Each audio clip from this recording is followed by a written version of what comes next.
Open Sesame, Arch, boy, shows me like, subscribe, enjoy the reaction. If not, fair enough. You are trash, the most honest guy out here and the funniest. But right now, we are reacting to the UK drill Traveler Ross part 4. You guys wanted it. We left off on C Mills losing his life, unfortunately, and his mom screaming for justice. But C. Mills was also known to be a guy taken very serious in the world. That he may have had his own bodies, allegedly. We don't know for sure. So it's kind of interesting. And now that his mom wants outrage, even though her son didn't seem like the biggest angel, because he was accused of something, and that case was never solved and put on him.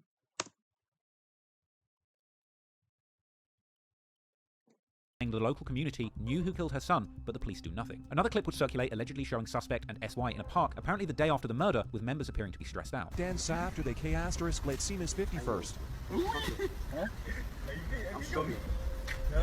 It seemed clear at this point that the police were not truly protecting the Camden community. London's Metropolitan Police unfortunately have a poor reputation for racism, with the force being publicly described as rotten and broken. And in the wake of the murder of C. Miz, the highest ranking police officer in Camden would rub salt in the wounds. On April the 10th, 2019, telling the community that it was their responsibility to solve the crime, not the police, and admonishing the community for not snitching, telling them that the police were frustrated that people in the room likely knew the killer's names but wouldn't tell them, and saying outright that not talking to the police means no justice will be delivered. Rather than maintaining a safe environment, they blamed the very community torn apart by these crimes for their failure to deliver justice, with audience members clapping back and saying that they know these murders are going to take place and demanding that the police intervene, with the detective even clapping back to the audience, blaming them and refusing to accept that the police had failed to pick up on tensions in the area, blaming the community for not coming to them with intelligence before the murders took place. This made it very clear to the Camden community that their safety was their own responsibility, not the police's, with the leader of the community association that held the meeting dismissing the police's victim blaming as nonsense and saying that they knew what was happening, with the police complaining about how miserable they are when they get phone calls telling them that the people they're monitoring in the community they're supposed to police have been killed. But then again, who's truly to blame when the police are arguably working with limited resources? Also,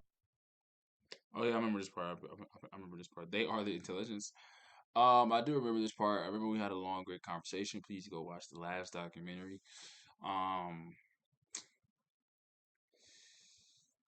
you once you go into the argument of like who's to blame instead of just being like, you know what, some things happen, bro. You're right, because at the end of the day, although the police are only as good as the community to help them, it is their job. And that's the thing. Like it's your job to serve and protect, bro. Like, what do you want me to? Oh, well, we have limited resources. Listen, bro, it's your job though. It's like figure it out. Like at some point, it is kind of like a figure it out, and everybody that's moved through life knows you're always going to be limited. Anybody in the entertainment world knows you're always going to be limited. But just because you may have limited resources doesn't mean that you still can't figure certain things out, right? You find a way, and it seems the community is like, bro, it's not freaking impossible, bro. But I digress. Let's continue. in attendance once again was local MP Keir Starmer, who admitted that money had been taken out of the community. But he refused to place the blame on the government, saying that he's here to ask himself the question of if he was doing enough. 2 days later, Keir Starmer will host another event at the same location, holding a town hall at the Queen's Crescent Community Centre and telling the community that they cannot allow this to continue. He would even tell the audience that they didn't want to be here again after having held similar meetings a year before after the murders of AK and S45, and lamenting how they've been in this room having these same discussions over and over again, and admitting his efforts to protect the community had been futile. Chris Kiriakou, whose son Frankie was stabbed to death in 2002, actually confronted Starmer, telling him things aren't getting better and saying that they need to understand why this is happening, and questioning what is it that this community isn't getting that's leading to the violence. This is the exact kind of thinking that's needed to put an end to the violence in these communities. And after telling the community that he wouldn't let the violence continue, sadly, nothing would change. And so, the community that Keir Starmer was elected to represent would indeed continue to suffer violent incidents, and it would only be a matter of months until another young man in Camden would lose his life at the hands of out-of-control gang violence. I mean, like they could have figured it out in Central London. They could figure it out in Central London with these impoverished areas. They don't know what to do. Bro, it's simple, bro. It's not like, in my opinion, bro, it's not rocket science, bro. It's not rocket science. People impoverished obviously are gonna make impoverished decisions to eat, to survive, right? Like obviously there's always a bad seed, but we know environment does matter. Like make it to where people aren't struggling just to survive. Like I don't know if these people haven't had to deal with, not even maybe having hot water at times, right? Didn't know where their meal was going to come if they're going to eat freaking ramen or something like that. Obviously, it's going to be a different lifestyle, different things. You're more willing to do certain things now because you're like, well, we got to survive. Like, I'm trying to eat, bro. So obviously you're more willing to do certain things because you're like, man, I don't even know if I'm going to see tomorrow. So it is what it is. And if you want real change, bro, talking about 2002, if you want real change, bro, change people's opportunities in that neighborhood. Pass a bill to help really fight the government to help raise funds, bro. Not just with the police, because more policing isn't gonna just. Anytime you meet something with force, force will meet you back. Even a cornered rat will fight back, right? Why? Because his life on the line. He like, man, well, I might as well fight. I'm gonna lose my life regardless. Like, so you have to meet it with a different aspect. You can't just meet it with force and be like, well, we just need more policing. Okay, more policing may stop a leak, but it's not gonna stop the main problem. The main problem will always exist because even though they're patrolling, like they said, the police patrolling, like, gangs gonna be like, well, we just go to an area where you're not. You can't be there 24/7. That's the whole thing about police in the fire department. Technically, they're really not called until after something's happened already. So if you want to help prevent that, well, you have to do something to help out the people in the area. It's not just raise minimum wage or like give people jobs that they can work with to get paid, but don't raise prices too. Everybody talks about raising minimum wage. Minimum wage just hurts the middle class. Like, give people jobs that have paid more money flow in, though. Decrease the wealth gap.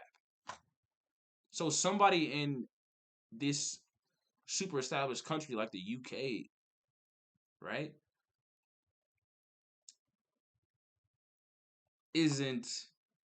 doesn't have people doing all these crazy things because they're impoverished. You're only as good as your least member. Come on, man. Come on, man. Only as good as your weakest link. If your link in this great country is I'm here at the fighting to spot survive, where Alex Smith, also known as Culprit, unfortunately lost his life at the young age of 16. In reports following the murder, it was claimed that he had frantically banged on his neighbours' doors looking for help, but unfortunately, nobody opened up. But then again, when you consider just how brutal the attack on him was, who could blame them for wanting to stay safe behind a locked? What the science is showing us is the universe appears. they keep trying to build youth centers, bro. Give the parents a job. Give the parents a job, bro. Give the parents a job, bro.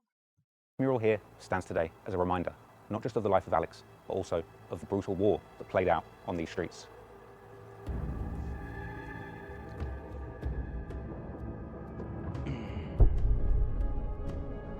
Oh snap! What's going on, Reptile? Following the murder of C. Miz in Queen's Crescent, the Camden community was outraged. The local politicians had promised not to let more violence play out in the community, but sadly, these were just empty promises. And the following month, we would see retaliations between the two warring groups of gangs from the 51st and 71st postcodes. On the night of the 19th of May 2019, police were called to a hospital in North London after a teenager had arrived there with numerous stab wounds. His 51st and 71st. Wait, can y'all remind me? 51st is Chinks, 71st is Suspect, right? And Reptile, you gotta join the Discord, bro. You're not even in the Discord. Right? 51st is Chinks, 71st is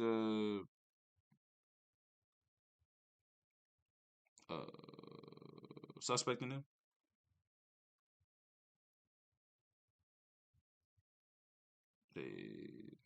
Let's continue. Let's continue. My fault, y'all. Just trying to make sure, man. store. This mural here stands today as a reminder, not just of the life of Alex, but also of the brutal war that played out on these streets.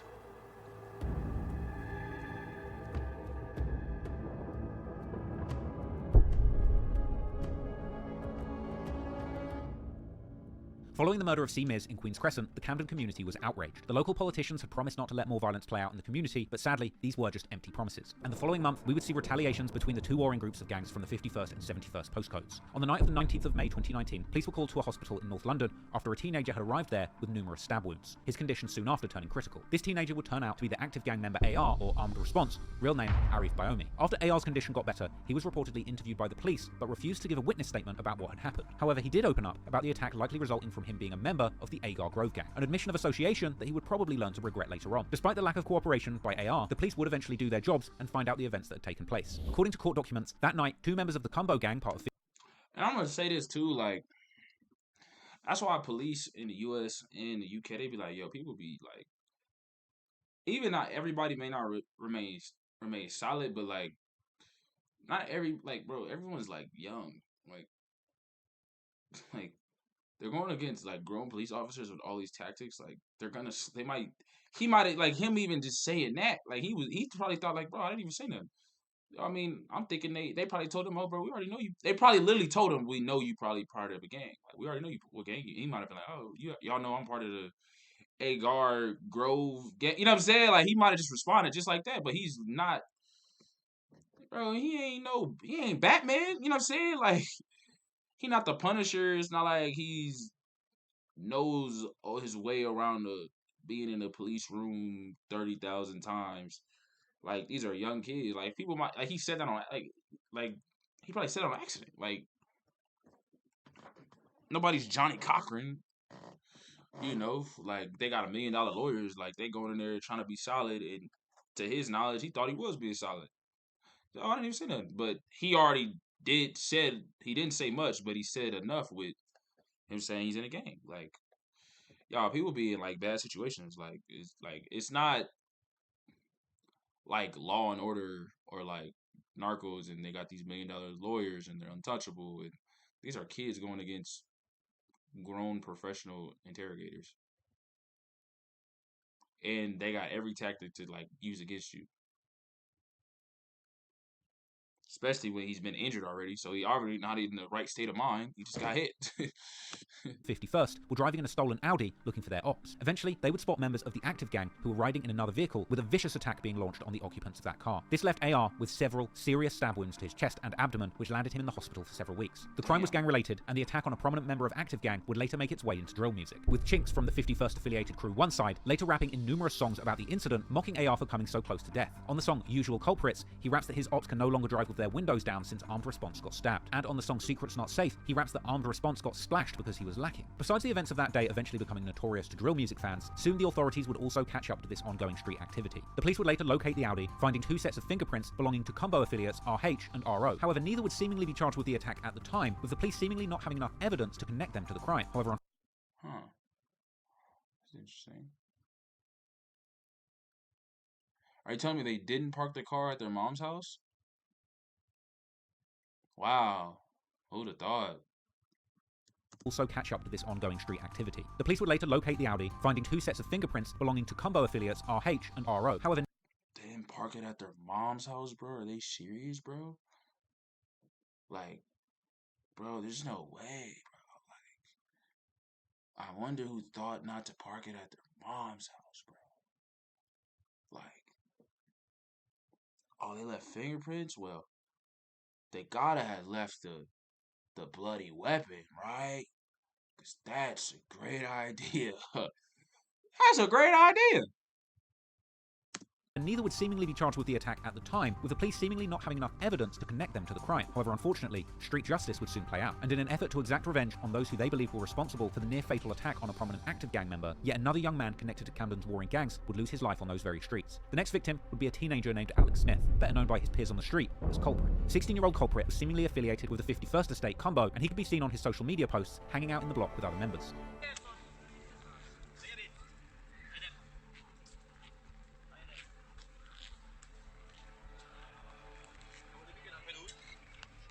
Another clip would circulate online, appearing to show Culprit getting G-checked and threatened with a zombie knife in public. Clips like this really highlight the danger that even younger gang members in Camden were constantly faced with because of the escalating beef in the streets. However, according to some, Culprit himself was involved in the violence and played a prominent role, not just in the streets, but also in drill music where people spoke on the violence. Songs would later circulate depicting Culprit with other members from affiliated estates like Peckwater. On one particular freestyle, he appeared to address that video of him getting G-checked, rapping how he might have been caught lacking, but his op got killed. Even at age 16, Culprit's lyrics were as violent as his older rivals. And that freestyle also had him dissing his dead ops, as well as claiming that he would chase his rivals and stab them if they trip up. Culprit seemed to hate particularly one gang, which surprisingly wasn't active gang, but another local gang called Cali Road, or the Cali Boys, from the Islington borough that neighbours Camden. Another freestyle by Culprit has circulated online that features a peculiar cover art, depicting another young man's head pasted on a sign stating, "Stop killing the man down." The person whose head this is was an alleged affiliate of the Cali Road gang that Culprit was known to have a beef with, a 17-year-old teenager who went by the nickname Neds, real name Nadeem Bilgin. On 7 PM of the 29th of January 2019, Neds was killed on a busy Caledonian road, and although several people were arrested soon after his death, the case remains unsolved to this day. Ned's was, according to his friends, 1 in a million type personality who was selfless and had a big heart. However, according to his mother, Ned's was also seen by the school system as a problem child. He had fallen into the gang life too, and had even gone missing in the months leading up to his death, which led to speculation that he had been groomed by older members of the gang to participate in county lines drug dealing networks. This is a British phenomenon whereby drug dealers in London establish operations in smaller towns elsewhere in the UK to widen the market for the sale of narcotics.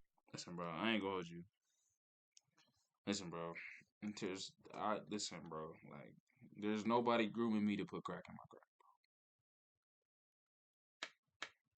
crack. Like, I promise y'all lost me. Like, there's like, bro, there's no like, bro, there's no sale for that. Like, I don't like, bro. Like, I'm free doing that. Like not like we gotta do that when we go to jail. Like, bro, we do that right now. Like, bro, you lost me, bro. That's a hard sell. Like, bro, like you lost, bro. That's an awful pitch, bro. I'm going directly to school. Like, I might have been coming late to first period every day because of that. Because of that. No, before that, nigga. After that speech, I'm going there early every day. I'm gonna be on time. Wait, like right now we doing that, nigga? Like I don't even get to enjoy being free. Like I'm shoving that in right now. Oh yeah, not cool. Nigga, you lost me. Yeah, man, I'm gonna go ahead. Yeah, don't they gotta like travel far and stuff? Like I'm cool, like bro. That's why they gotta. Yeah, bro. Listen, you lost me, bro. Like, I'm not. Yeah, I'm be honest. They would have had to get their pitch right, bro. Like I'd be like, where's the girls? Like, cause usually it's like, yo, you gonna be making money. You can get the girls. Like we just going cracking your crack off, bro. You what? You scared me straight, bro. You scared me to go to school. What? They got drug sniffing dogs. No, bro, I totally know that. Like, I get it. Like, they get checked. I get it. They're doing all the sales. Like, I get why. I'm telling you, they lost me. Like, nigga, you lost me, bro. It's over. As a teenager, I'm not, bro. There's no way. There's no way you're talking to me. I'm looking at you like you're crazy. I gotta imagine like how that pitch sound like, bro. So my guy, right? You my dog, right, bro? So what you gonna do? You just gonna take the drugs. You just gonna shove it up your butt, like just like. And I promise, bro, like the toughest guy we know, cause you just gonna take these drugs and just shove it up your butt. You know what I mean? Like nigga, all in there, nigga. like, are these gangs sponsored by Vaseline? Like, bro, you lost me, bro. I'd have been like,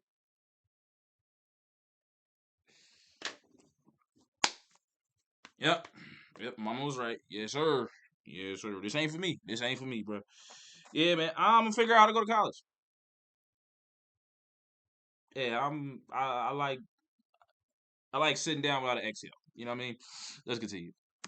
Protecting the ringleaders from getting caught themselves. Unfortunately, Ned's proximity to the streets would end up claiming his life, and after Ned's death, culprit clearly had no sympathy. He would apparently make a song called CRK, or Cali Road Killer, where he seemingly disses Ned's, using that cover art that depicted Ned's holding the sign saying stop killing the man down. Now it's unclear how true the rumours of culprit being a killer himself are, as the murder of Ned's remains unsolved, but based on the content of his lyrics and social media postings which were preserved, clearly at this point, culprit appeared to be deeply involved in the gang lifestyle, although unfortunately, there was another more positive path he nearly followed. According to later news reports, culprit hadn't always been in the streets, but was in fact a gifted football player and a big Arsenal fan. He'd even trialled at the youth academy, the Southampton Football Club. Clearly a talented player, had he focused on football, he may well have ended up playing for a Premier League team. But unfortunately, culprit ended up being released by the Youth Football Academy, and his path to playing professional football fell by the wayside. And it was losing this opportunity which, according to his friends, caused him to go off the rails and associate with the wrong people, eventually falling into the gang life. It's a sad story, because you never know how different things could have played out, not just for him, but also for those that played a role in his demise. Anyway, in August 2019, Camden was... I wonder why he got kicked out. They didn't really say. I mean, was he just not good enough? Like, I mean, he's not good enough at 14 means you just get, you get back up and you try some more. So he could have made it easy. But that's interesting. But basically, they're saying bro was an angel. Got it. I'm understanding. They basically saying bro not an angel. was hot, and the police were active in the streets trying to get ahead of the violence. One clip would circulate on social media depicting armed officers conducting a traffic stop at gunpoint in the middle of Camden High Street in broad daylight, with hundreds of shocked members of the public looking on. But despite the increased police presence, active gang members were still looking to cause harm to their ops and get revenge for what happened to armed response, as videos of them spinning the blocks and smoking to unreleased music would later circulate. Unfortunately, on the 12th of August 2019, active gang members would end. Ready to step into the world of nursing? It's already kind of crazy. Culprit got checked by somebody on. It's so wild, like, to record that. Like, that's so wild to, like, record you checking somebody. But he like, yeah, you're right. I was caught lacking. Like,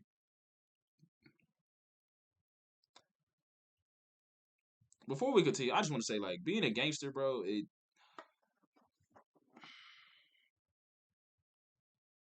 everything about being a gangster is not logically based. It's not. It's not a logical based thing. Like, logically, right? Culprit did the right thing. He was like, bro, I was caught lacking. You right, you got me. You will not catch me lacking again, right? But, like, if you had a chain on and somebody just took your chain, even though they caught you lacking, like, that's kind of not supposed to be a thing. Like, you know what I'm saying? Oh, Flazer said this is the age of the internet. But yeah, I'm just saying, like, in general, like, but the fact bro recorded that is, like, damn, that's kind of wild. But I just want to make people understand, like, being a gangster in general is not a logical thing. For instance, like, if you at LA or something, and say, like, especially back in the day, I heard stories. Like, I mean, like, early 2000s, like, 90s back in the day. Like, say you a crib, right? If you in a road neighborhood, and a car rolls down and is driving past you, and obviously, like, 3 people in the car, and they ask you where you from, yes, the right thing to do is say you don't bang. The right thing to do is to say you don't bang, is not to say you a crip. However, in the gangster life, for you to act like you not a crip is crazy work. Like, that's not a good look. Even though logically it's the right thing to do, but that's not what you're supposed to do. Like, you not, you know what I'm saying? So, like, tell y'all, being a gangster in general is not a logical thing. You gotta, a lot of times, stand on what you stand on. My fault. Just wanted to say that.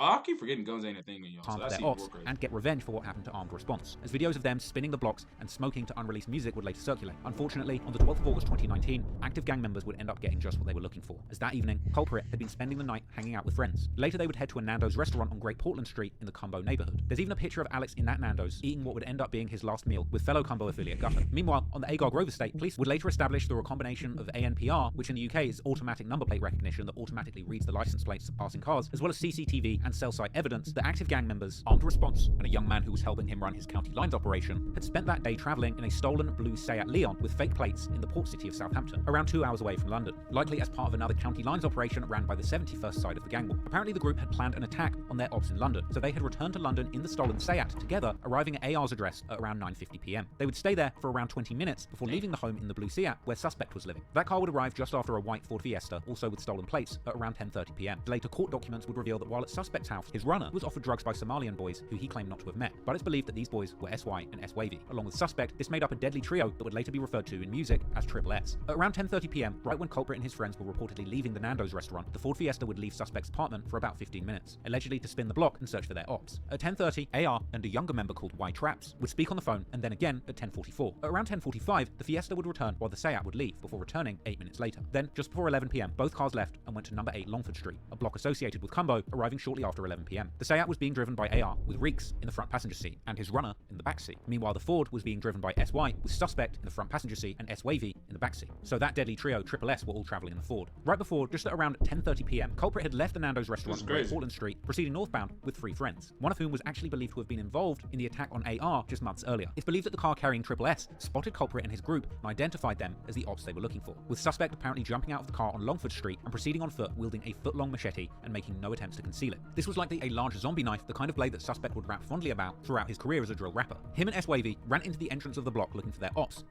Nah, there's no way this nigga hopped out like Rambo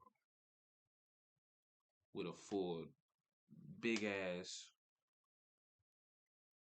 bro Tet Saiga from Idiasha, nigga.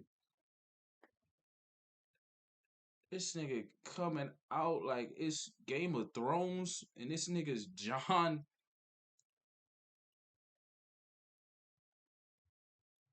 John of the North. Like, bro,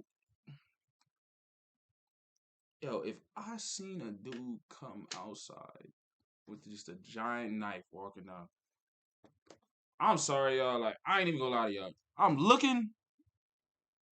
It's time to go to sleep, nigga. You know, it's a great night out. I should probably go on a walk.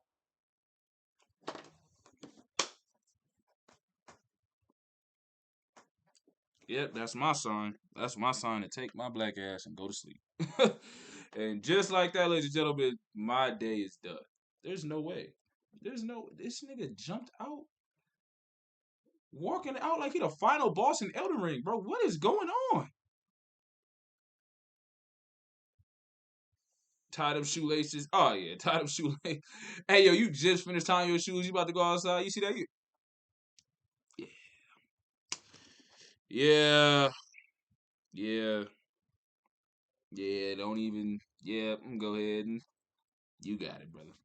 Being driven by AR, with This is Reeks in crazy. the front passenger seat and his runner in the back seat. Meanwhile, the Ford was being driven by SY, with Suspect in the front passenger seat and SWavy in the back seat. So that deadly trio, Triple S, were all traveling in the Ford. Right before, just at around 10:30 p.m, Culprit had left the Nando's restaurant on Great Portland Street, proceeding northbound with 3 friends, one of whom was actually believed to have been involved in the attack on AR just months earlier. It's believed that the car carrying Triple S spotted Culprit and his group and identified them as the ops they were looking for, with Suspect apparently jumping out of the car on Longford Street and proceeding on foot wielding a foot-long machete and That's making no crazy. attempts to conceal it. This was likely a large zombie knife, the kind of blade that Suspect would rap fondly about throughout his career as a drill rapper. Him and SWavy ran into the entrance of the block looking for their ops, with Reeks following shortly behind. Reeks would leave the building and return to the car, opening the door, but he wouldn't get back in, returning to the building. Whilst the 3 of them were in the building, the others in the car would see Culprit and his friends. Culprit would seemingly notice them, taking off running to an estate on the north side of Euston Road, where they were likely trying to hide from Suspect's crew. Suspect, SWavy, and Reeks would then leave the building on Longford Street, but instead of getting back into the cars, they would remain on foot, taking chase while the drivers of the car attempted to keep eyes on the victims and cut off their escape. During this foot chase, Suspect was seen by members of the public brandishing that foot-long machete openly. Whilst desperately trying to escape his attackers, Culprit would frantically knock on the doors of nearby houses, begging people for help, but no one would answer him. The court would later hear that it was believed that the attackers mistakenly believed that they were chasing one of the people involved in the stabbing of AR. However, once they caught up, it simply didn't matter who it was, they would be exacting street revenge. Culprit would ultimately be outrun by his attackers in Munster Square near Regent's Park, where AG members would fatally stab him in the chest. A post-mortem would reveal that Culprit was stabbed at least twice, with one being a fatal stab wound to the chest. Witnesses claimed to have heard the attackers screaming and laughing as they were running away from the scene of the murder. Police were called at 11:10 p.m, but unfortunately Culprit would be pronounced dead at the scene at 11:33 p.m, and the following day, police would be seen combing yet another Camden crime scene for evidence. After the killing, Suspect, SWavy, and Reeks waited nearby until they were picked up in the Ford Fiesta, with that car driving off with the Seat not far behind. Both cars were driven to the Kilburn area, and minutes after the stabbing, AR would attempt to call Y Traps 5 times before finally getting through to him at 11:21 p.m. Just before 2 a.m, his runner unsuccessfully attempted to purchase gasoline in a plastic jerry can at Tesco Esso in Maida Vale, and then 10 minutes later, he was seen on CCTV successfully purchasing £2.59 worth of petrol. The fuel was then used to burn the Seat used in the crime, and its charred remains were later found in East Barnet, whilst the Fiesta was found burnt in Kilburn Park. After news of Culprit's murder went public, the local community formed a memorial at the spot where he lost his life.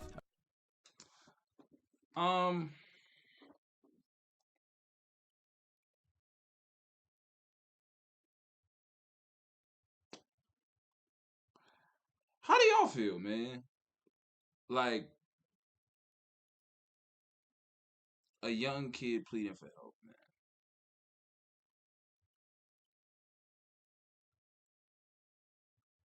Do you not open the door?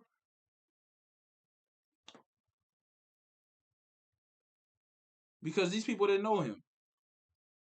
I'm guessing these people around the homes didn't know him. They didn't know that he may have, been talking crazy, talking aggressive about the gangster life or whatever. They just knew somebody was chasing him and he was pleading for help. And they didn't let him in. Now, looking at it after, it's like, well, you can look at it and just be like, well, he was talking crazy to people. He's been talking about that life, talking about he's a street guy. He's been heavily involved in that life. So, I mean, he was dissing people that had lost their lives. So, hey, man, it seems fair. But it is kind of crazy when you think about, like, grown adults turning away a kid pleading for help that they didn't know. So in that, as a human being, that's sad, right? But obviously, people they also know, like, because if y'all seen somebody with a knife, and so y'all seen a dude with a knife, and y'all didn't, y'all knew he was actually in trouble.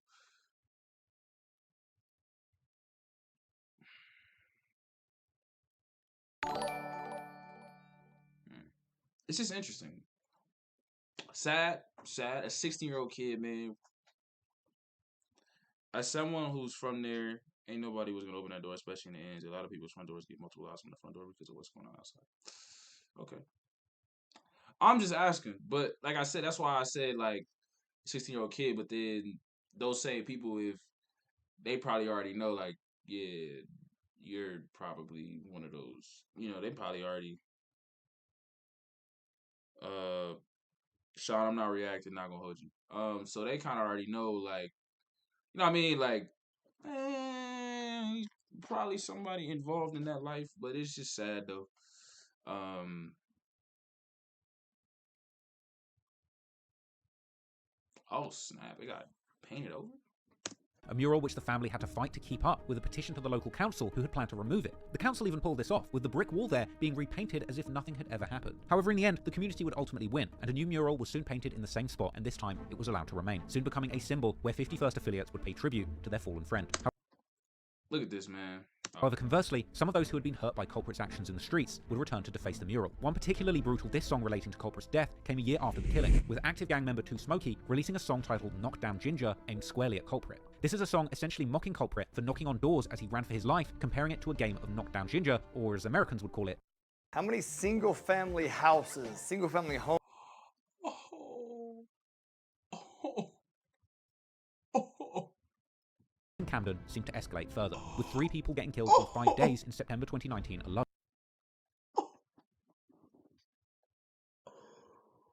Oh no.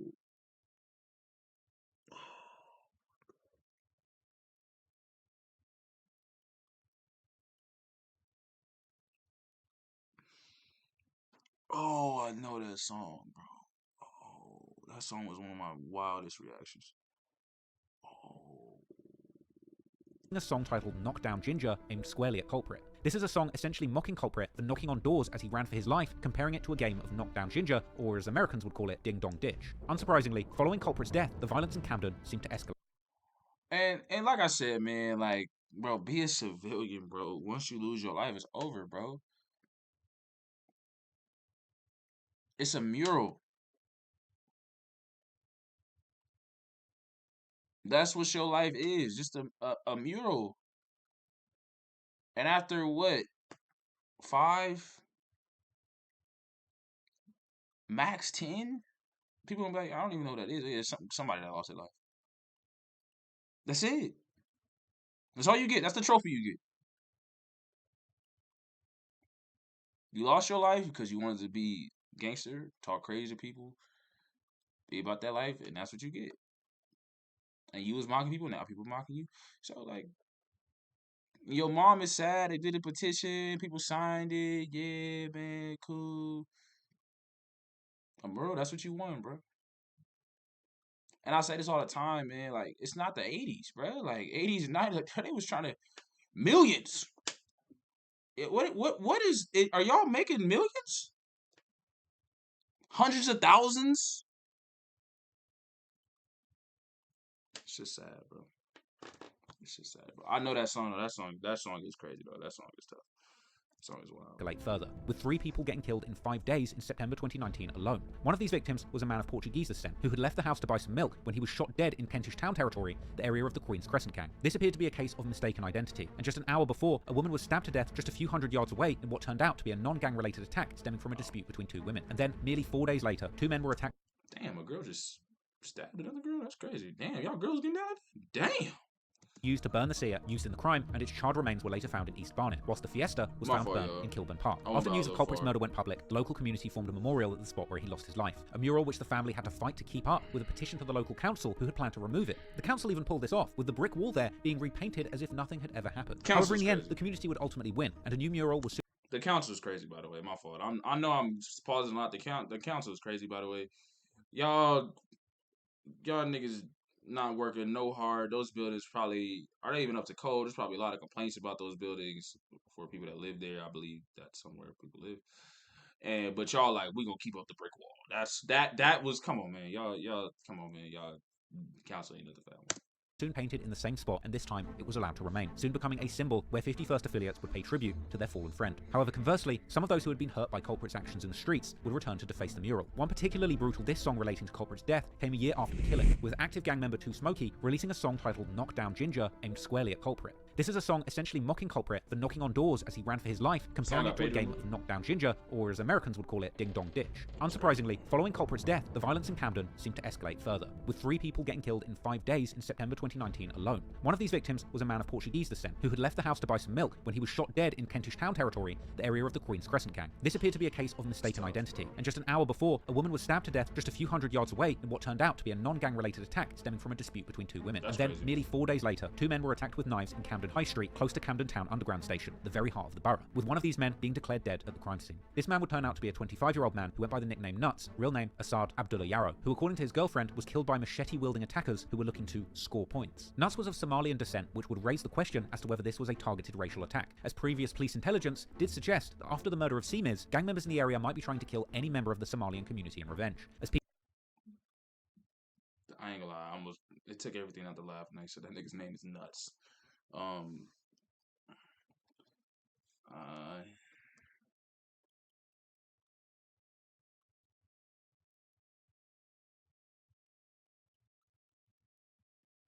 that's kind of sad, bro. This is sad, bro. People allegedly connected to Nuts would post on social media denying that he was affiliated with active gang or involved in the streets, but also saying that his death was indeed the direct result of the murders of Culprit and Simiz. However, 51st members would later diss him in their songs, with Peckwater rapper Action rapping how he'd been caught because he was overweight and couldn't run away. And once again, despite the incident being mocked openly online and in songs, the police would make minimal progress in solving this crime. 2 men would be arrested for the attack soon after, but both would be let out on bail pending further inquiries. The family of Nuts would complain a year later that the case had gone nowhere and that they were still seeking justice for their son. At this point, Camden was a war zone, and as usual, nothing was being done about it. One article would appear in The Guardian describing Camden as a flashpoint for knife gang killings, shining a light on the fearful life of a local mother of 5 whose daily commute for her and her children is on the very path that Culprit lost his life on, with the article outlining the violence being fueled by the booming county lines drug trade. Interestingly, local MP Keir Starmer didn't appear to comment on the death of Culprit directly in the immediate aftermath of the murder. However, in an interview at the end of August, when asked about the topic of knife crime, he would sidestep mentioning Culprit's murder, simply saying that they have a serious problem with knife crime and mentioning the previous killings in his community. Yeah, it's kind of hard. You know, like, everything's about politically. That's why I told y'all early when I was reacting to this video, it was shocking me that a little white dude lost his life and nothing happened. As from an American standpoint, that's kind of wild. It's very hard to lead and trying to be the, like, product of change when that dude, when Culprit not only made fun of other people dying, he has diss songs, he has words of him saying in front of Ross. He's known to have done some things himself. It's kind of hard to be like, damn, but like, look how terrible this crime is, and that was the victim. Like, it's like, because the Kermit dude is obviously being politically as well. He's being very political, so you know, it makes sense why like they're like that can't be the poster child that we try to. You know, the other people were maybe like innocent or like, you know, wrong place. Like that guy, like it's documented how he was an aggressor himself, so.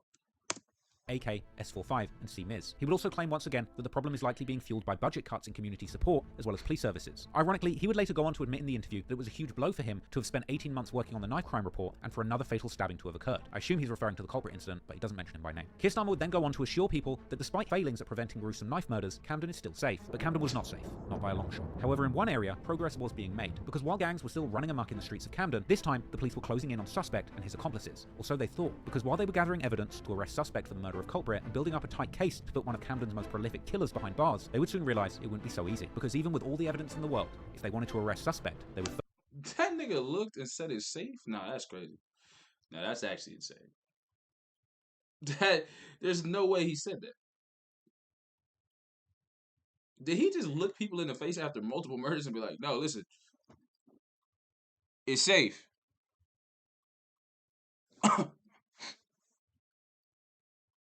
Nah, that's crazy. Nah, that's wild. That's wild. Nah, that's insane, yo. That's actually insane. Nah, that's wild. That's wild. That, as a real politician, to look at, but we just had 3 murders like 5 days. Like, one wasn't even gang related. Like, it's just getting out of hand. Like, nah, it's safe. But you know but but we could see it though, like brother, like that just happened though. Like, what do you? Nah, it's a safe place, safe place.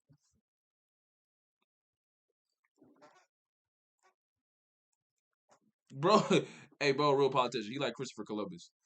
Yo, he like Christopher Columbus. When that nigga looked at the Native Americans, he was like, and looked at his crew and was like, I discovered it. Wait, bro, wait, how'd you discover, bro, like, they've been living here, like, obviously, like, we not the first people. How'd you did, I discovered it, but wait, hold on, brother, like, Christopher, Chris, like, bro, we can see them. Like, there's not, bro, trust me, they'll believe it. Bro, you know we can see you. Like, nah, yeah, say, would you live here? Oh yeah, would you live here, brother? Nah. That's actually insane. First, have to catch it. That's an insane statement. That's an insane statement, yo. For years, police in Camden had seemingly turned a blind eye to the gang violence going on in their community, repeatedly failing to prevent violence from breaking out on the streets and blaming the community for not providing That's details to crazy catch to the say. killers Tell before the somebody crimes had to say. occurred. However, following the murder of culprit, real name Alex Smith, it would appear that the police were finally ready to take decisive. Yo, I'm sorry. That politician is like, it's like them girls off a board that be like, he is not the father. No, he got to be the father. He's the father. I only had sex with him. Listen, politician brother, you are not. This is not Mary and Joseph, nigga. Okay, shout out Joseph. He got a lot of strength for Mary to look him dead in the face and be like, "I'm a virgin, but I'm pregnant." Listen, head to God, I would not believe that right now, bro. Don't give me that test. I'm failing. Okay, this nigga looked everybody in the face with multiple murders and was like, "Nah, that's safe though." Action. Or perhaps culprit's killers had simply been so sloppy in carrying out this brazen attack that the police for once Nah, they wasn't that. They wasn't as bad as other people. Other people was crazy. put the borough's most prolific killers behind bars for good. It's likely that those responsible for the murder of culprit knew themselves that they had been sloppy, because in the immediate aftermath, those involved took steps to try and cover their tracks and flee the authorities before they had a chance to catch up with them. Once the vehicles used in the crime had been set alight, members from active gang that were involved plotted to leave the United Kingdom for good, in an effort to avoid a lifetime in prison. In the days shortly following the murder, Suspect and S. Wavy would flee the country. There were stories suggesting that Suspect had first escaped to France, with one video showing him in the hood with local gangsters. The Redditor who first posted this clip actually took the time to explain its supposed origins, claiming that Suspect was actually hiding out in a North Paris suburb for 2 months, and it was here that the locals in the hood approached him, with Suspect revealing his troubles back home. Understandably, they first greeted his story with disbelief. Apparently, it wasn't until years later that they saw a French YouTuber's video covering Suspect's gruesome tale that they realised he was actually telling the truth the whole time, so they dug up the clip from their camera roll and posted it up publicly. However, ultimately, France is only a short journey from the UK, and as we saw with the case of Bro, niggas just bro, bro, people just snitching. Like, that's what we do. That's what we. Niggas say, oh, he was actually telling the truth. He was on the run. Let's show the video. Is that like, yo, like, bro, like, what, bro? This is crazy, bro. Like, there's internet gangsters, but like, there was nothing to gain from that. Like, there was like, bro, there was nothing to gain for posting this video of, like, bro, what? Like, niggas said, wow, he really was on the run. Let's post a video of him saying what's up to us. Bro, what? There you can feel me. And then, bro, posted the film. Like, bro, for what? Like, bro, what was the bro, what was the point? Like, y'all literally like, nigga, what? Bro, people are crazy, bro. Like, people are insane, bro. Like, what happened to gangsters moving silence like a lasagna? Oh, my fault. Real G's moving silence like this is crazy. Gambino, it's not difficult for the feds to catch you there. So Suspect wouldn't remain in France for long. From here, it would seem that Suspect and S-Wavy would make their way further afield to Kenya.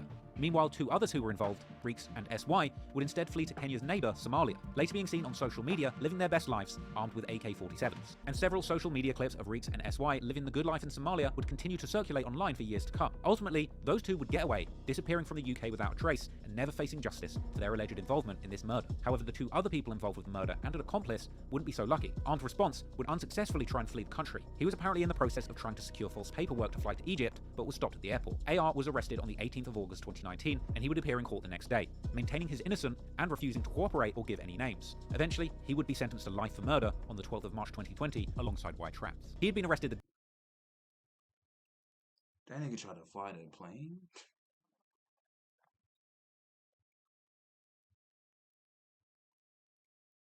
I ain't gonna lie, going by plane is kind of crazy. Going by plane is kind of crazy, bro. But the fact, my only thing with them literally was like, y'all bought y'all like, bro, like I just be telling people like, we on the look for ops, like we can't have the supplies ahead of time. That's my only thing, bro. Like, you gonna go buy it after, like, does anybody watch shows, bro? Like, bro, this shit make me mad, bro. Like, it made me mad. Not that I want these people to get away, but you just be like, bro, like, it's right there. Like, my bro, like, come on, bro. Like,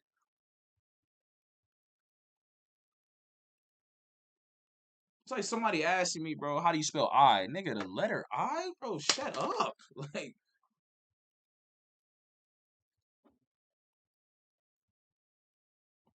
bro, spell your ABCs. The alphabet is on the wall, and he missed. You like, bro, there's no way, bro. Like, there's no way.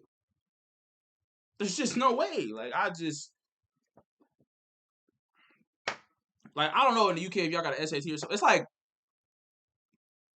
It's like misspelling your own name on the SAT. It's like, bro, there's no way, bro. Like, and you don't get the points. Like, bro, there's no way, bro. Like, there's no way, dog. Like, and I'm like, bro. So y'all was like, we gonna be on drills.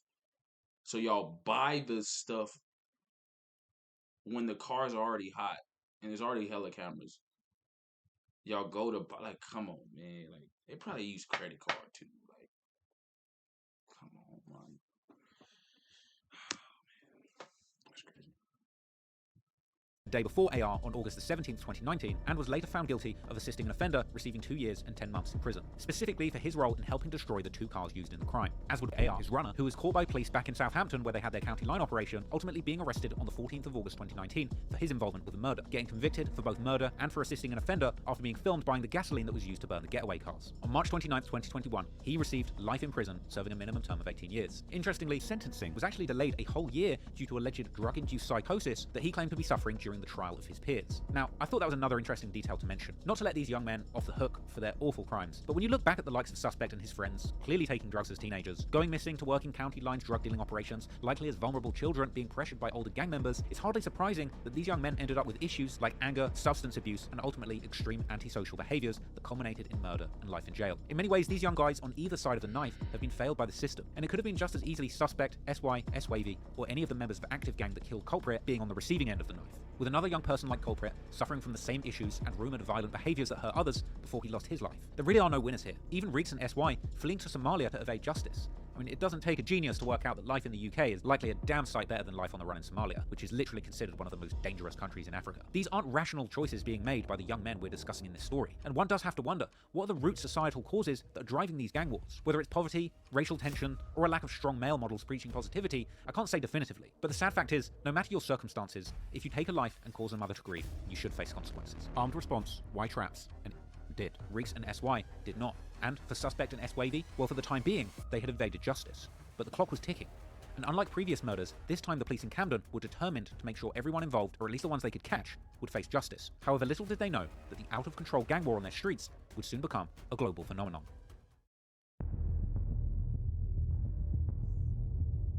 While the never-ending gang wars was a hot-button issue in Camden for decades, many outside of the borough had been oblivious to the deadly conflict that had been going on minutes away from one of London's most famous tourist hotspots. After all, by 2019, gang violence all over London had spiralled out of control. The Guardian reported a 10-year high on violent crime in London, with a spike in knife and gang killings. In just 4 years, the homicide rate had increased. We discovered you were with more than just she and I. So the homicide rate include 21 years? I mean, they got the getaway cars, so I mean, it's up. It's up, bro. Research group Action on Armed.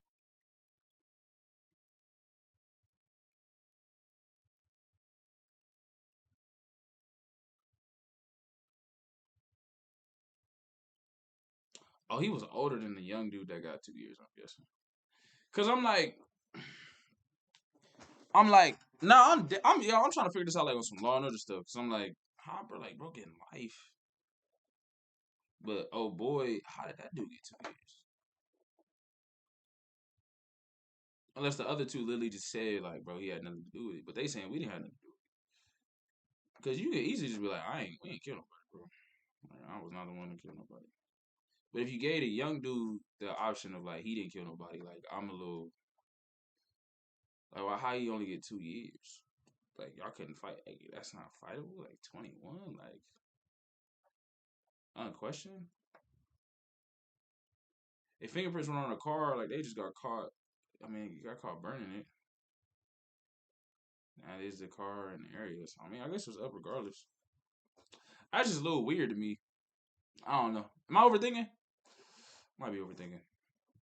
Armed violence further reported that stabbings accounted for almost 2/3 of all murders in London for 2019, and much of the gruesome activity was taking place in Camden, which kicked off its year with nearly 600 violent crimes reported in January alone. Gang activity shouldered much of the blame between county lines drug dealing and the warring factions. Traces of violence continue to crop up across the borough, including a 25-inch blade that was found ditched next to a playground in Queen's Crescent. The hell, this nigga Ichigo? This nigga got a Zanpakuto, man. Nah, that's crazy, bro. 25-inch blade is crazy. Increased by 50%. The research group Action on Armed Violence further reported that stabbings accounted for almost 2/3 of all murders in London for 2019, and much of the gruesome activity was taking place in Camden, which kicked off its year with nearly 600 violent crimes reported in January alone. Gang activity shouldered much of the blame between county lines drug dealing and the warring factions. Traces of Y'all call that a regular knife, nigga? This nigga said bun guy. What? Nigga, I've seen Indiana Jones use that to slice plants to just keep walking. Bro, get out of here, bro. That's in Revenge of the Mummy for sure, bro. Y'all not about to, man. Not about to get out of here. Nigga, Leonardo dropped his weapon. This is crazy. Leonardo from Teenage Mutant Ninja Turtles dropped his weapon. This is crazy. Violence continued to crop up across the borough, including a 25-inch blade that was found ditched next to a playground in Queen's Crescent. Stats from the Met Police would reveal Camden to be the second most dangerous borough in London, behind only Westminster. And the negativity surrounding Camden would lead mainstream outlets to brand the area as a flashpoint for violence. In essence, one of London's most desirable locations had become a battleground, with the bitter war between the numerous estates that made up the 51st and 71st postcode alliances showing no sign of ending, even with prominent members on the run or in jail. As 2019 came to a close, Suspect and S. Wavy remained hiding out in Kenya as the Met Police's manhunt continued. And at this point, something interesting happened. The rising crime rates in London coincided with the rising popularity of UK drill music that gave ordinary people a window into what was really happening in London's most dangerous estates. And despite having released just one song with little success, money and... Oh, Unknown T is he a drill rapper? I thought he was more a lyricist. Oh, I didn't really know that. My fault. I didn't know Unknown T was, I thought he was more a lyricist type rapper. My fault.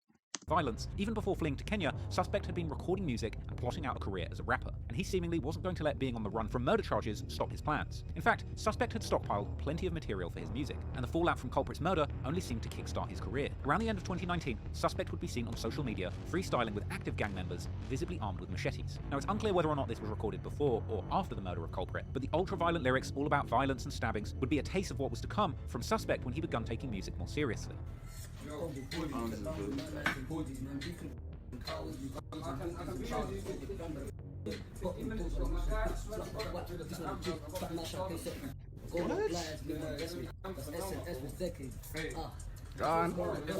Man, I ain't gonna hold you, bro. I'm too honest for my homies, bro. If somebody had rapped to me like that, I'd be like, I'm gonna go get a job, brother. Like, stuff just don't sound good without a beat, bro.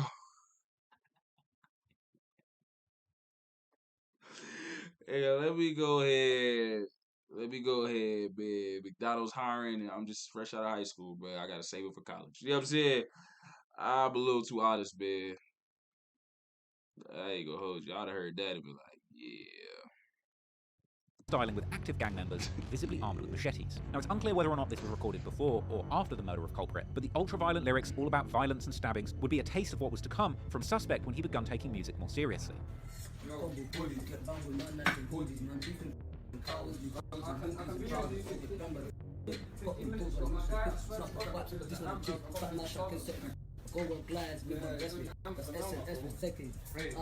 Gone. Gone. Hey, yo, W homies. Swing my shank and I take off heads. Man got from head to toe. We got more than a belly of chest. Another 10. Ran out of breath, you ran out of luck. Ran out of life, need to be up. All my friends, they need to be up. When they see us, we said that they don't think twice. Bro, no, you can't say that, bro. You can't say he was chasing a. And they be like, yo, free my guys, though, bro. There's no. Bro, you're not helping no one's case, bro. Like, can yo free the guys? Like, I just got done chasing, running down. Like, in my sleep, can't wait to catch a op, bro. Like, but free my guys. They're great people, bro. There's like, bro, you can't, bro. Stop, bro. You cannot be the character witness. Try get cheeky back in knife, bro just grabbed and made him fly. Get back up, I don't know how, but I catch up and get man down. Try get charged and shout. But the shout just turned to scream. We all gave more than free. Hold your head and stop that lead. Hold your neck, cause it's hard to breathe. Take my chest and tear his belly. But it must be hard to eat. Around a month after that freestyle clip had been circulating, on December the 16th, 2019, Suspect released his first official solo track, Way Too Charged, which he already had teased earlier that year while still being in the UK. My blade and safest bets. 150 peps, that's 1,000 back in bed. Zombies go for free on free. Man don't look like Walking Dead. Pop them doors, they move so quick. I see man running trick. F put him on the bonnet, and the others got to drop it. It dropped on the popular grime and drill YouTube channel Mixtape Madness, and came with a music video filmed in person before Suspect had gone on the run for the murder of Culprit. Way Too Charged and Money and Violence were among the very few examples of Suspect himself actually appearing in one of his drill music videos in person. However, Way Too Charged represented a big leap forward in terms of Suspect's ability and confidence as a rapper. But what really stood out was the track's brutal lyrics, where Suspect bragged openly about the crimes that he and his active gang comrades had committed, casually rapping about jumping in stolen cars, looking for ops, and trying to stop their hearts, while accompanied by SY and AR. Lyrics eerily similar to the events that played out the night Culprit lost his life. And it wasn't just the violent lyrics that stuck out, but the nonchalance or even enthusiasm that Suspect seemed to display when talking about violence. Like the opening bar where he says, "Bro put 5 stab wounds in someone's back," and he gave him high five like, "Yes, my ack." He would boast about ramming specific ops with cars and saying it must have stung like nettles. And even in one disturbing lyric, he mentions greeting his ops' mothers in the streets, saying, "She don't know I'ma kill her son." He would also rap that he gets high off of both all the adrenaline that he gets from killing, and going on to say he's smoking C-Miz. Way Too Charged was a raw introduction to Suspect as both a rapper and a gangster.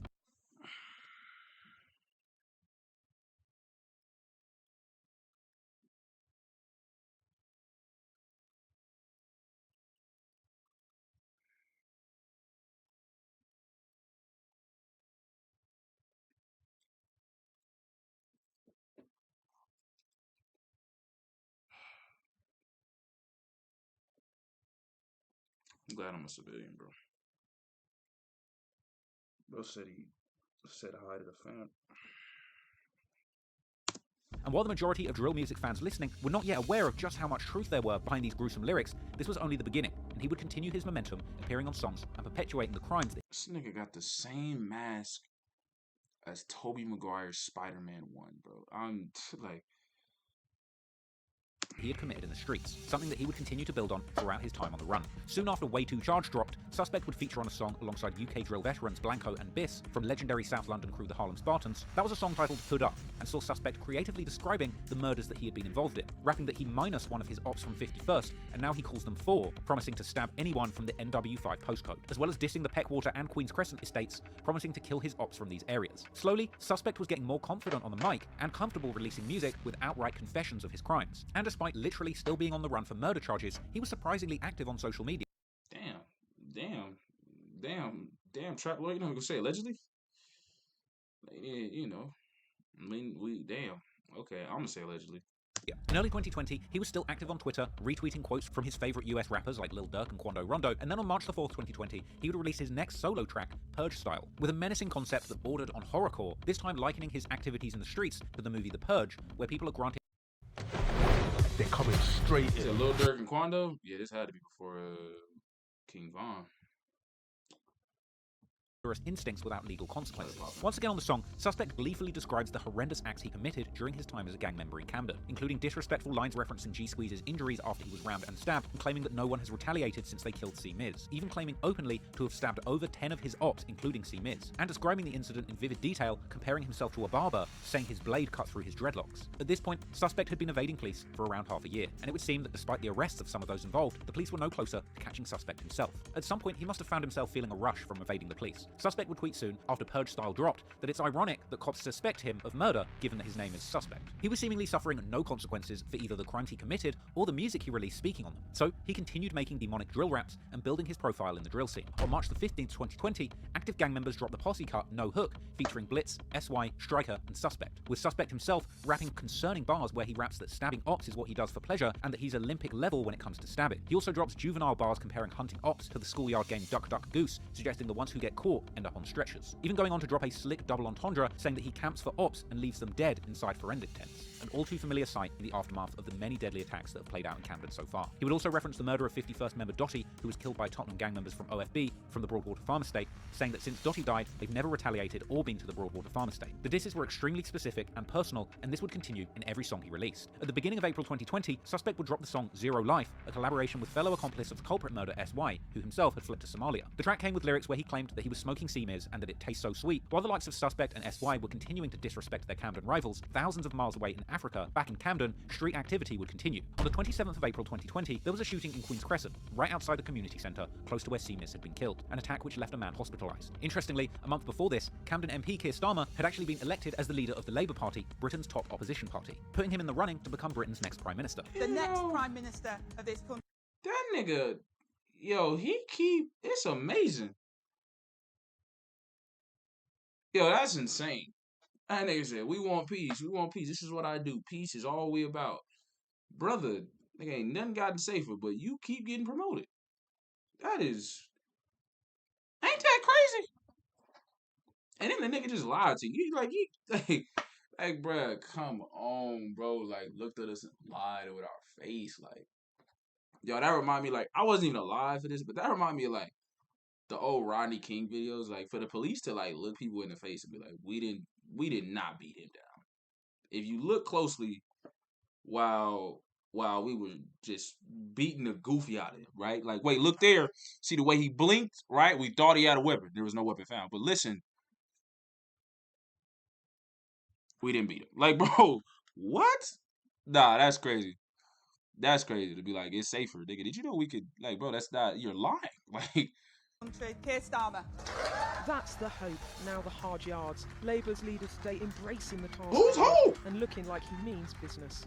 These elections really, really matter, and we've got to go out and we've got to win them. So you know what's crazy? You know what's wild? Yards. Labour's leaders. I don't see one black, Somalian, African, nothing. Today embracing he the might be task ahead something and looking like he means business. This is these wow. elections really. Isn't that interesting? I don't think there's like one person from the communities that are the most damaged right there with them. It's very fascinating. Really matter, and we've got to go out and we've got to win them. So while the war in the streets raged on, the politicians would be looking for their photo opportunities. And a week after that shooting at the community centre where Keir Starmer had promised again and again to put an end to the violence, he would appear once again, smiling and handing out food. And while the war in Camden raged on, one of its main instigators, Suspect, was happily hiding out in Kenya, building his notoriety through his music career and getting more and more brazen. At the end of April, Suspect would retweet Lil Durk's post about being talked about but never touched. Clearly having evaded the police for 8 months at this point after the murder of Culprit, Suspect must have felt untouchable too. He was living life like a real-life character from Grand Theft Auto. And with that in mind, perhaps unsurprisingly, he would take inspiration from violent video games when it came to promoting his music. On May the 24th, 2020, Suspect released the track Franklin, Trevor and Michael, likening himself, SY and S-Wavy to the murderous main protagonists from the 5th game in the infamous series of gangster video games Grand Theft Auto. On the song, Suspect begins by recognizing how small back and forth between gangs. So that's 30, man. This is part 4 I'm gonna have part 5 up faster than part 4. It's my apologies. We got a lot going on, a lot of content coming out, and I owed you guys this. First off, that politician is crazy. I mean, to look somebody dead in their face. Yo, we say, dudes ain't nothing when we talking to girls. They just be lying. It's like, bro, how do you even keep a straight face? Like, that's incredible. Like, for you to know they know you lying, and you to keep a straight face, and be like, yeah, no, it's safe. Yeah, but something like 3 people got murdered in 5 days. What are you talking about? Nah, bro, it's safe. Like to look me in the face, like my eyes don't work. Like it's crazy. That's insane, bro. Everybody got a political thing, man. I would say it's really just sad, bro. Like I'm commenting on like how like ridiculous a lot of this stuff is. In terms of like even like the hits that were taking place is like a lot of this stuff is like obviously we're gonna get caught. Like what? Um, and that's just kind of interesting to me because like I said, even go back to like 70s like mob hits that were documented how somebody got caught. Like they did better stuff then when it was less technology than the kids now. And it's just like just interesting to me. But it's just all sad, bro. I think the problem really is the wealth gap. Like poverty is gonna like force people to kind of do some crazy stuff. And I believe the Somalis that got to Kenya, going to Kenya, isn't that the same thing that their parents moved them away from? So it's kind of interesting that it goes full circle because poverty just sent them back to another poverty-stricken place, right? Um, so I believe it's really the wealth gap that's the problem. Nobody really wants to address the core of it. Everybody just kind of wants to keep saying things and saying things and saying things and saying things. It's like your homie that like people that be like, "Oh, bro, we should start a podcast." Shoot, a month later, yeah, bro, I gave up. Like, bro, like you keep talking, like you just keep talking, man. What's the action? You keep getting the same results.